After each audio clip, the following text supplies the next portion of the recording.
Welcome back to Just Chattin'. And this is the series of videos we do on Thursday and Sunday evenings just for our own entertainment. So for all you Audie fans, he is sitting across the room from me, first favorite blanket, second favorite chair where he likes to hang out. And he's not talking to me. Yesterday it was over 90 degrees and today we're probably not even going to make it up to 60, and he blames me for this. I think he thinks I'm doing this on purpose to mess around with his ordered little life. But yeah, completely ignoring me, won't even talk to me, and I don't think he's going to be making an appearance on the video because he just looked up at me with this very disdainful glare. Like, yes, this is all your fault. I will not come over and sit in your lap. So I would say we're going to have to soldier on without him. But again, he is right here just expressing his disapproval at my poor weather management. So let's take a quick look at the intro. We will be back in a few moments.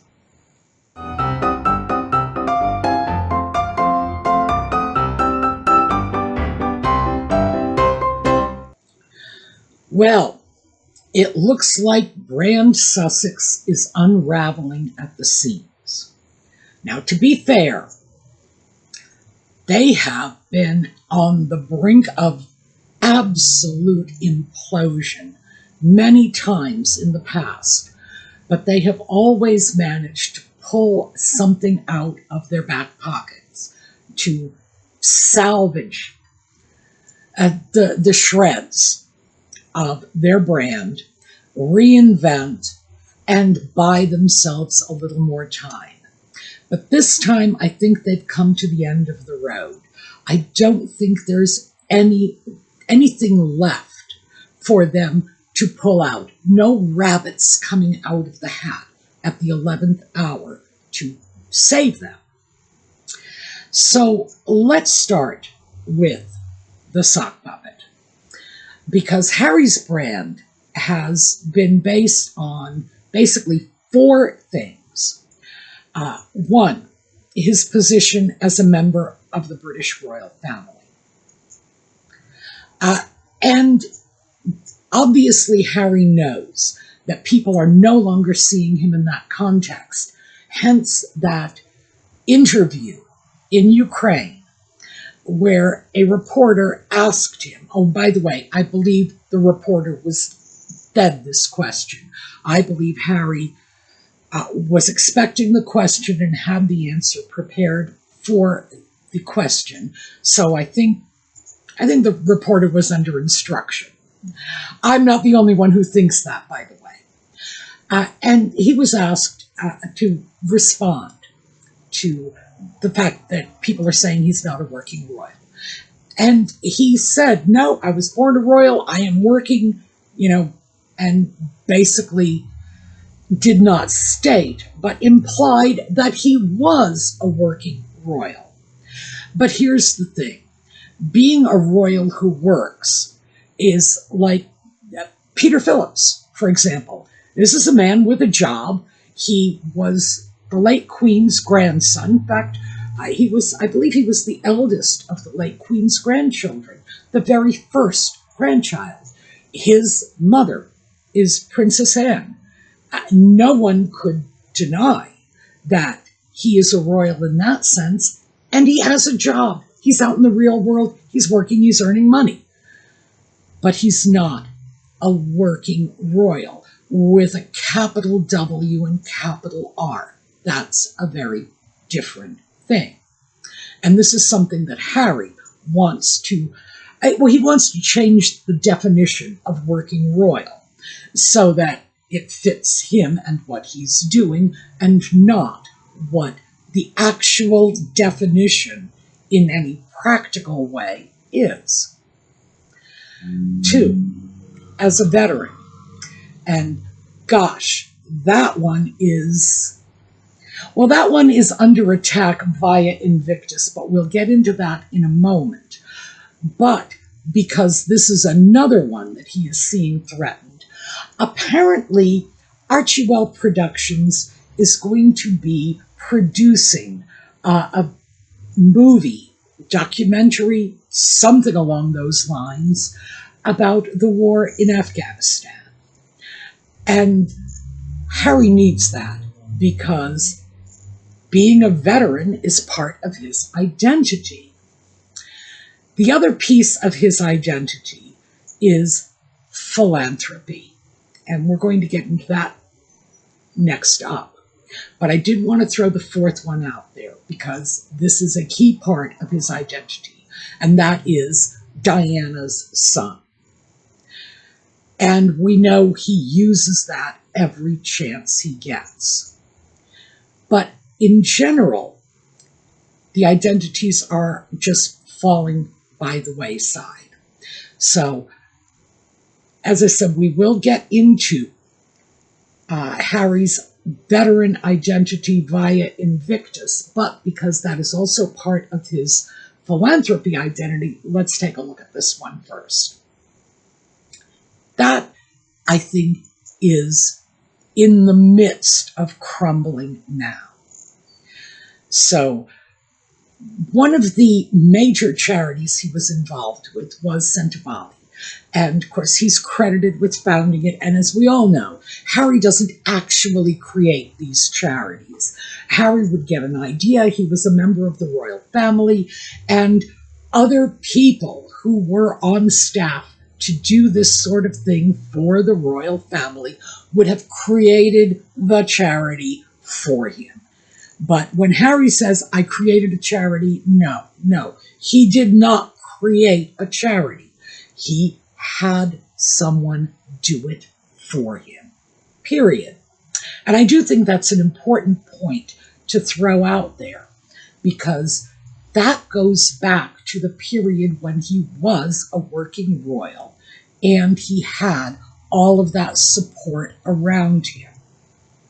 Nevertheless, we'll go into the ways in which that is crumbling. A quick recap for Steube.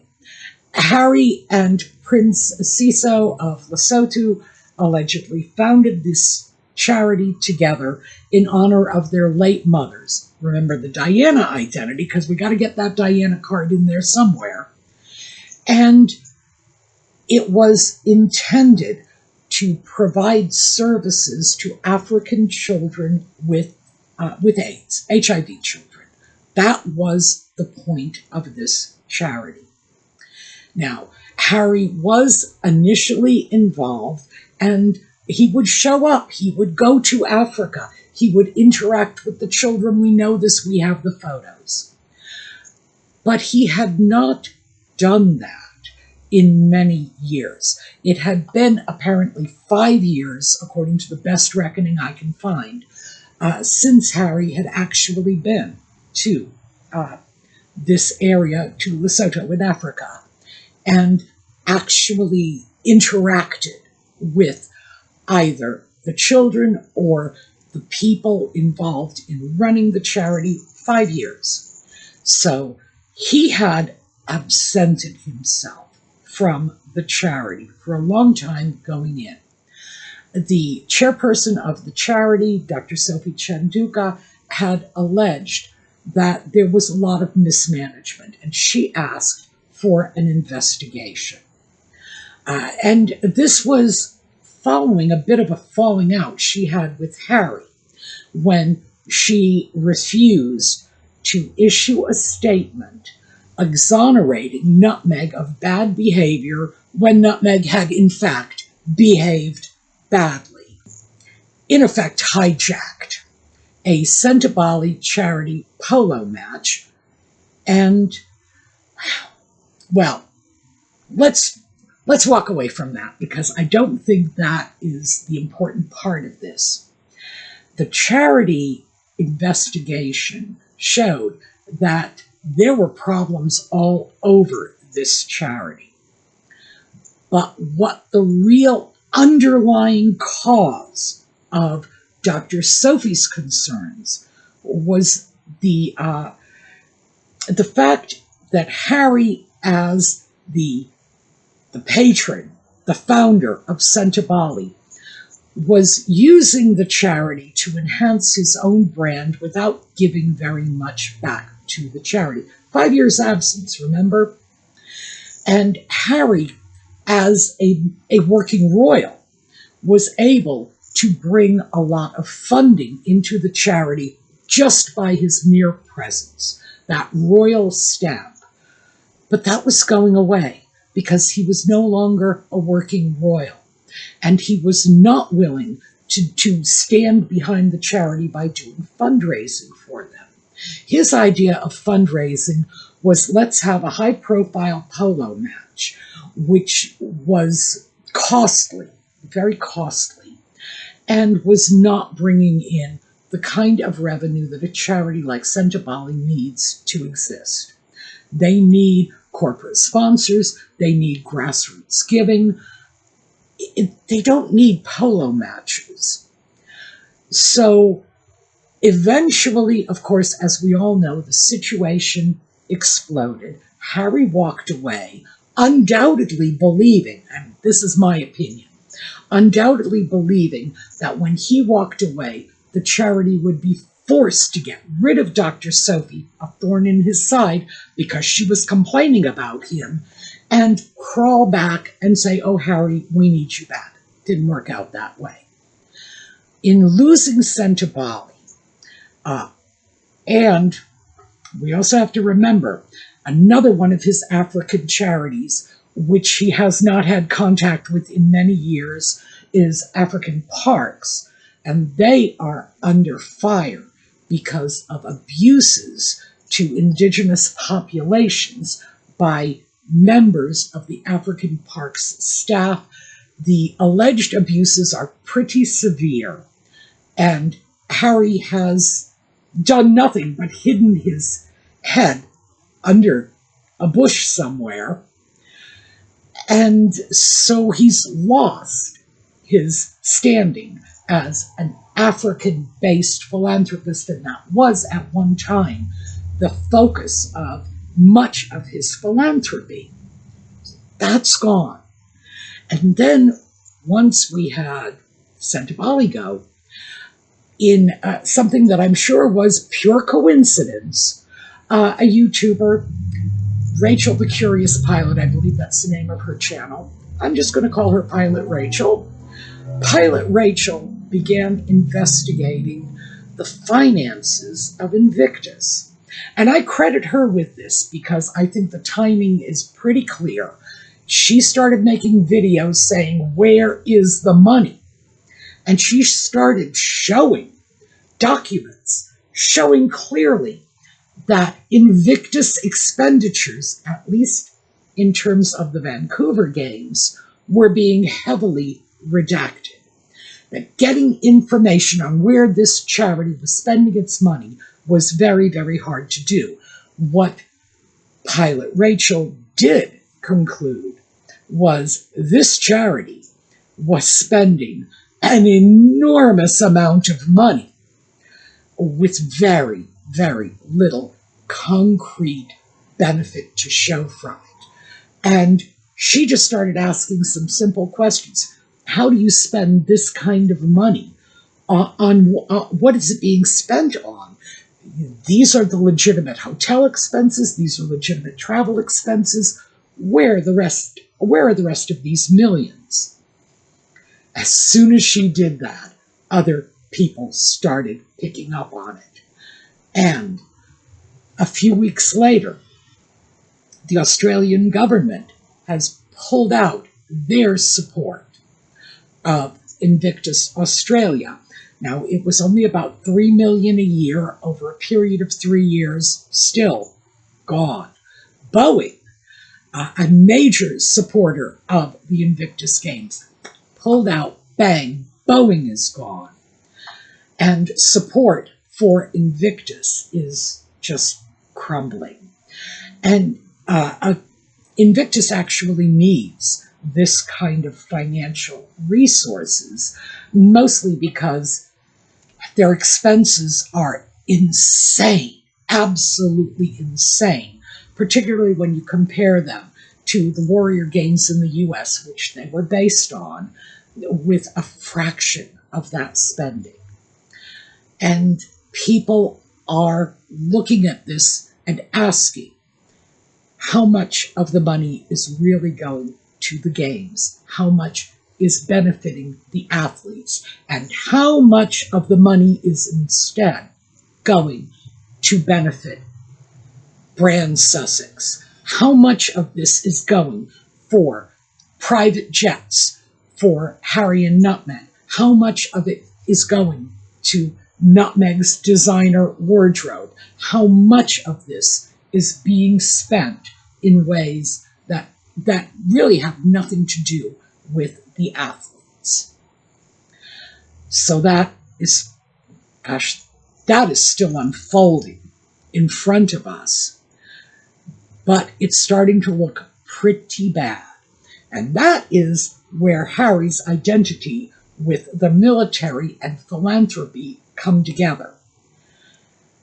Are there going to be games in Birmingham? Well, they're scheduled for Birmingham, but you got to wonder who's going to pay for them. Because so far, I haven't seen anybody step up to take over what Boeing took when they pulled out, which is the support of a major wealthy corporation. So that's starting to fall by the wayside. And we are also seeing, this is going back to Harry's identity as a royal, that is starting to fall apart because part of that identity is the public perception based on things like police motorcades and police security, taxpayer-funded services that Harry is suing for. Well, the problem with that is Nutmeg has been making these little surprise appearances here and there. Paris for Fashion Week, Switzerland for a very bizarre little speech she gave, more on that later. But apparently on the way home from Switzerland, she is alleging that she stopped over in England at Heathrow Airport, that's in London. Remember, taxpayer security lawsuit that Harry is bringing, suing the British government to get taxpayer-funded security because his wife and his putative children are not safe in the UK. Yet there she claims to have been, and she posted a card that was allegedly filled out by British Airways personnel cooing over her. Gosh, that must have just delighted her, showing that she was there without taxpayer-funded security, without any advance warning, and nothing bad happened. So I think Harry's security suit probably took a significant blow from that one. So that's what's going on with Harry's side of it. Nutmeg, meanwhile, Harry was only really associated with four things. Nutmeg has been associating herself with everything you can possibly imagine. So we can't pigeonhole her brand. But we do know, as ever, is not selling out product the way Nutmeg claims. Because, of course, we know she said, oh, and they're selling out. And the next one sold out not in 20 minutes, but it sold out in like 45 minutes, which is so sad because we don't have the opportunity to have mistakes we can learn from. Turns out that's not true. And we know this because Netflix was handing out product. Netflix apparently has warehouses full of product that they don't know what to do with, that they're making Nutmeg take back. And then we have the citizen journalists, just average people who would go to the As Ever website and place orders to see how much of this product was available. You know, at what point was the system going to say, nope, that's all you can have? And they were posting these results. So Nutmeg has been lying to the public virtually from the get-go about how successful As Ever sales have been. Not surprising. But Nutmeg is trying to cast back to an identity she had back at the time when she and Harry were first married. This is a time when the public just adored her, and they did. They did.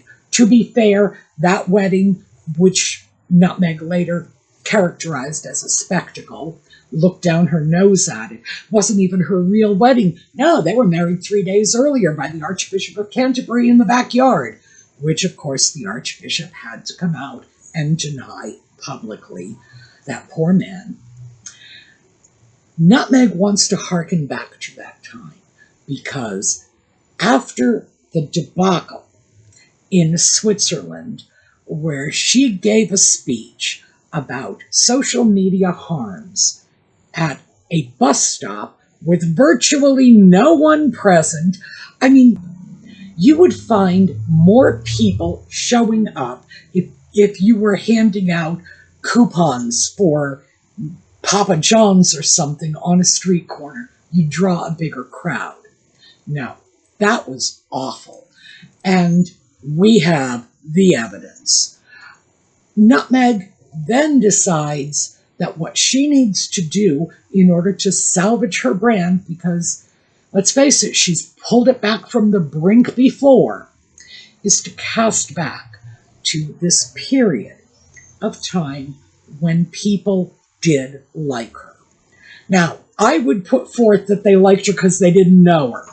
You know, it's because clearly to know her is to understand that she's not really your friend. She's not really marrying into the British royal family to become part of the institution. No, it was a gigantic cash grab. That was it. Give me the title, give me the money. I'm back to California. Thanks for your time. So she's been marketing the wedding. She released a whole bunch of photographs. These are supposed to be intimate photographs because she wants to make people remember that this is all about her love story with the sock puppet. Now, the photographs, by themselves, the mere fact that there are photographs tells you these were not intimate moments. There was someone there photographing them. This was all public. This was all performative. It might look like the sort of thing that normal people would consider very private, but Nutmeg and the sock puppet were, well, whatever they were doing. I don't want to get too close to that one. In front of a camera, in front of a photographer, they knew they were being photographed. How do we know they knew? Because Nutmeg has the photos. That means it was her photographer taking the pictures. So yeah, even with a move like this, we are still seeing that the reasons the public walked away from their affection for Nutmeg was it didn't take long for them to realize that everything was performative. Everything was curated. There was nothing authentic. And the lack of authenticity is what's turned people off. And quite frankly, people can spot a phony a mile away. They can just, smell it. Oh, good, smelling. That brings me to my next point. She's also marketing the wedding. And she's doing this by way of a candle. And this candle is tied back to her wedding because she wants to bring us back to that point. The candle, by the way, is $64. And the wedding venue, that was St. George's Chapel in Windsor, was declared by Nutmeg to be foul-smelling. Anybody remember that? I've got articles in the video notes about that. That she wanted to bring in air fresheners because the place just smelled so foul. But now she's selling candles, scented candles. What could they possibly smell like? You know, she declared St. George's Chapel to smell old and moldy. Is that what she's selling people? Here's the candle of our wedding, old moldy smell. I don't know. It doesn't make any sense. But, you know, most of what she does doesn't make any sense. Is anybody going to pay $64 for a candle that could only smell like their old moldy smelling wedding? And that's from Nutmeg herself. So I think what's going on is that with nothing left to pull out of their back pockets, Nutmeg is scrambling to reawaken whatever feelings people had 7-8 years ago. Good luck with that, hun, because that's just not how the news cycle works. The sock puppet is hearkening back to the military. It's like, oh, we're producing a movie about the military now. They are trying to get in touch with what resonated with people in the first place. But it's not authentic. Perhaps it never was. But you can't, it's like, you know, you can't go back again. And that is smelling like desperation to most people. It's smelling like an old moldy building to me, but hey, that's just me. So this is what is going on. The brand is just falling apart. And they are trying desperately to revive it. Is it going to work? I don't know. Invictus, who knows where that stands? Harry's security lawsuit, again, I would say we probably do know where that stands, mostly because Nutmeg is proving every time she leaves the house that she does not need the security Harry is demanding for her. Are we going to find that they're able to reignite that excitement people had at the time of the wedding? Probably not. So, again, starting to look like desperation. The only thing that is left is the children. And are they going to haul out these putative children in an effort to cling on to some last vestiges of public goodwill? Probably. They have not hesitated to murch these kids so far. But the danger in that is bringing the children out in public may well prove to be a tricky move. You all know I haven't hidden my opinion of this. I went from believing, oh, no one would ever make up stories about their own kids, to saying, yeah, I want to see a DNA test, and then I'll believe they're actually your children. So what do I think is going to happen? I think that could be the final nail in their coffin. So that's what I have for you. Sussex brand in failure. Thank you for being with us. We're going to take a look at a slideshow on the way out. I hope to see you all next time. And in the meanwhile, have a terrific day.